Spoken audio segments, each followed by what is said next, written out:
All right, guys, I don't want to waste too much of your time here in the intro. Like the video if you like it. Subscribe to the channel if you love entertainment and pop culture as much as I do. This is my top 10 most anticipated films of 2023 in no particular order. Let's jump into it. All right, first up, we have Ant-Man and the Wasp: Quantumania. This is the first one I think that comes out this year that I really am looking forward to. You're going to notice a recurring theme here. A lot of superhero stuff, comic book based stuff, a lot of sci-fi stuff, and a lot of action stuff. That's my genres. That's the stuff I'm really into. So that's going to make up the majority of my list this year. Much like most years. Anyway, Ant-Man and the Wasp: Quantumania is finally going to introduce us to the, really scary version of Kang. This is kind of the main villain of this multiverse saga phase of the MCU. Cannot wait, because Jonathan Majors is amazing in everything I see him in. And he's in several of the movies that I'm going to talk about here on this list. The guy's in everything. The guy's awesome in everything. And I can't wait to see him as like super villainous Kang. After seeing him and seeing him kind of introduced in the Loki series as a nicer version, a more reasonable version of the character. Now we get to see a different multiversal version. And the movie looks sinister. The movie looks like there's going to be some heart-wrenching stuff in it. Love Paul Rudd. And I still think Ant-Man, the original Ant-Man film, is one of the most underrated MCU films of all. I absolutely love that film. I loved it the first time I saw it. I thought it was fantastic. The second one was all right. And I'm looking for this third one to really, really start digging into the multiverse for the MCU. Really getting into what this phase of the MCU is supposed to be all about. We've kind of been beating around the bush up until now. I think Loki gave us the most, maybe a little bit with Doctor Strange Multiverse of Madness, but this is going to, I think, really dig into this villain, this main villain of this, big three-part segment of the MCU. I cannot wait to see Jonathan Majors in this role. And I can't wait just to see the story. I can't wait to see what happens to really kick off this multiverse era. All right. Next up, we have Mission Impossible: Dead Reckoning Part 1. I'm just excited that it's a Part 1. I can't believe they're going to do a 2-movie storyline. The last 2 movies did kind of bleed into each other. They did go back to back really well. And I'm a huge fan of the Mission Impossible franchise. So I was a massive fan of the very first Mission Impossible film. I saw it back in 1996 when it first released in theaters. I bought it on VHS and wore that tape out. I absolutely love Mission Impossible. Now, 2 and 3, not so much. I figured that after that third one, they weren't going to make anymore. That's honestly how I felt about the franchise. But man, did that franchise, did Tom Cruise, did Paramount, did all of them up the ante big time with the fourth film. 4, 5, and 6 were absolutely incredible. Not only action-wise, stunt-wise, but character-wise, the people that they brought in, just the espionage, the storylines. The storylines were so damn good, and that's what I kind of felt was missing from Mission Impossible 2 and Mission Impossible 3. I think 4, 5, and 6 really upped its game and became like a franchise you could be proud to be a fan of. And I cannot wait for Dead Reckoning Part 1. These movies just keep getting better and better. All right, next on the list is one that, I'll be honest, it keeps moving further and further down the excitement list for me, only because of all the controversy around it, but it is The Flash. Now, this has been, being made for several years now. I was really looking forward to it in the beginning. I was super excited that they were going to bring in different versions of characters. They're going to bring in Michael Keaton's version of Batman somehow. I was really excited for this because I like this multiversal stuff. As you could tell, I'm really excited for the Ant-Man and the Wasp. I just don't know what's going on at Warner Brothers now. I don't know if this movie is even going to matter, and I think that makes me care a little bit less. But I am excited to see what they do with the DC multiverse. I want to see if they use this as a kind of reset point, a way to start over with this James Gunn DC universe that they're trying to start up over there at Warner Brothers. I have faith in James Gunn. I think he is an amazing filmmaker, writer, and I'm excited to see what he brings. But in between, we're kind of like in this lull. It's like this lull, like a lame duck session, right? Where we got a couple of these movies that still have to come out, and I just don't know where it fits in or if it's going to matter. Also, I don't really like Ezra Miller as the Flash. It's just, I don't know. Aside from his character, outside of acting, I don't care about that whatsoever, really. Doesn't seem like the most stand-up guy, but I just didn't like him as Barry Allen. He's not my Barry Allen. But I'm excited for the film. It's supposed to be huge. They've saved it at Warner Brothers. With all the cancellations, all the stuff they've gotten rid of, there's got to be something special about this for them to keep it around. So I'm excited to see what that is. Although I am a little, reluctant to get too hyped for it. But I'm definitely looking forward to it. Next up, another Marvel Cinematic Universe entry, Guardians of the Galaxy Volume 3. The trailer for this is already out as well. Another heart-wrenching looking trailer. It feels like we're really going to be digging in to some emotional stuff in the MCU in this phase. And, the reason I like the MCU so much is not the superheroics, right? It's not the huge action sequences and set pieces. It's for the storytelling, the storytelling, the character-to-character interactions.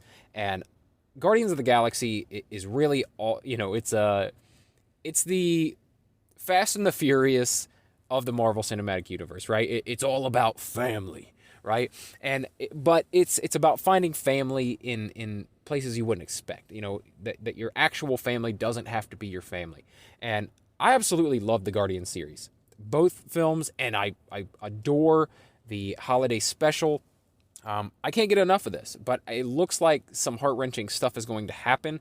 I wouldn't be surprised if some people get killed off in this film, and that's just one that I'm like on the edge of my seat waiting for. I think I'm a little bit more hyped, at least right now, for the Ant-Man film, but this is right behind it. I'm super excited to see what this does and if this furthers the multiverse saga any further. I feel like they have to. I feel like these next few MCU films really have to start digging into it, because for the past year, for all of Phase 4 of the MCU, they didn't, they barely scraped the surface. So I think they really have to dig in so that they can bring it home with Phase 6. All right, next on the list, another franchise that I have fallen in love with from the first film and been excited for every single film after that to release. That's Keanu Reeves in the John Wick Chapter 4. Who doesn't love these films? If you're a fan of action films, you like John Wick. Even if you don't love it, you've got to appreciate it. It's awesome, nonstop action. It's like spy thriller shit. It's so good. I like it, and it's simple. Like the simplicity of the story, the fact that he comes out of retirement in the first film because they killed his dog. Basically, that's it. Because they killed his dog. That was it. He had to get revenge for his dog, and that kicked off this crazy spiraling of events that led him, to being hunted all over Earth by this gigantic network of assassins. Like I said, and it just keeps going, right? Every time, like every movie ends, you're like, man, this is gonna just keep going. It doesn't seem like it comes to an end at all. It always seems like, oh shit, what's gonna happen next? And then a year or two later, we get another film. Now, John Wick 4 was supposed to come out several years ago, like pandemic. I think 2020, John Wick 4 was originally supposed to come out. So, I'm really excited to finally see it. A lot of these movies were like pandemic era films that we did not get to see because of the pandemic. That they put off in hopes that they would do better, when everything opened back up. So John Wick Chapter 4, man, I absolutely cannot wait to see this. Next up, another comic book related film, the follow-up to one of my favorite comic book films of all time. And that is Spider-Man Across the Spider-Verse, the sequel to Enter the Spider-Verse. That film, it did so much. It won awards. But not only that, it was just such great storytelling. It's like, it did, I guess, inclusion and bringing in another version of a character the right way. It didn't feel forced. It felt completely natural, and they did it so well. And it delves into that world of a multiverse. I absolutely love that type of storytelling. I like one Spider-Man running into a different version of Spider-Man, running into a different, or maybe a sinister version of the same character, different versions of the villains that they're used to. Man, I cannot wait to see this. They got Spider-Man 2099 in this one. Who knows what other versions of Spider-Man they're going to bring in? Are we going to get some Venom crossover or something like that? Who knows? Who knows? But I'm super excited for it. Like I said, watching the first film was like watching a comic. It's the closest I've ever gotten to watching a comic book on screen. Like with the way they did the animation, it looked like comic book pages. They had the little the Comics Code Authority stamp in the beginning of the film. They really brought it home and made it feel like a comic book, and I absolutely love that about it. Hoping for more of the same in the second film, and it looks like it's not going to disappoint. All right, next up we have Dune Part Two. Now, I didn't think Dune, the first Dune film, or Part One that came out a couple years ago, was like the end-all be-all of dramatic sci-fi, but I did enjoy it quite a bit. Amazing set pieces, fantastic cinematography. The acting was stellar throughout.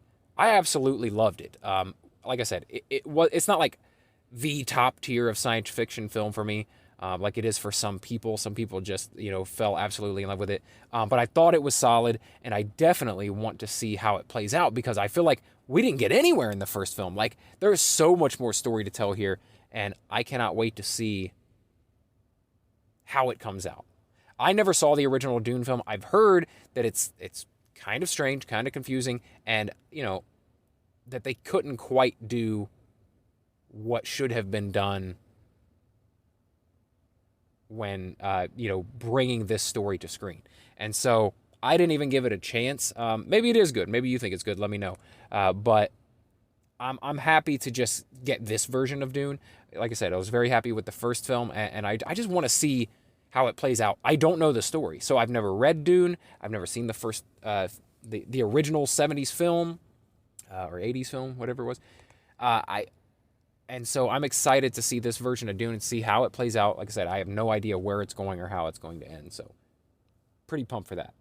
All right, next up is the maybe only non-action adventure superhero / sci-fi film on this list, and that is Christopher Nolan's Oppenheimer. And this is going to be, I mean, we're used to kind of weird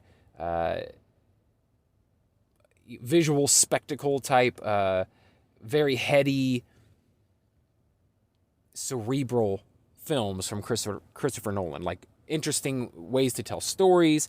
But this looks like it's going to be a pretty straightforward biopic of Oppenheimer, the scientist who was recruited after World War II, or during World War II. The scientist was recruited and helped work on the Manhattan Project and develop the first atomic weapon for the United States. So, and the cast looks amazing. So, I mean, I was already like, oh, I'm interested in an Oppenheimer story, sure. But then when I saw that obviously he's bringing back Cillian Murphy, because he's in all of Christopher Nolan's films at some point.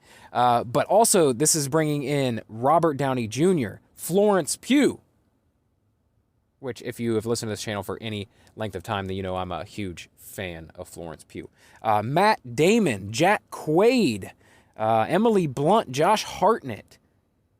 This is going to be a hell of a film. I bet you this is going to be like on the list for many, many awards this year. I almost guarantee it. Just the lineup of actors in the film, and then just, the direction of Christopher Nolan.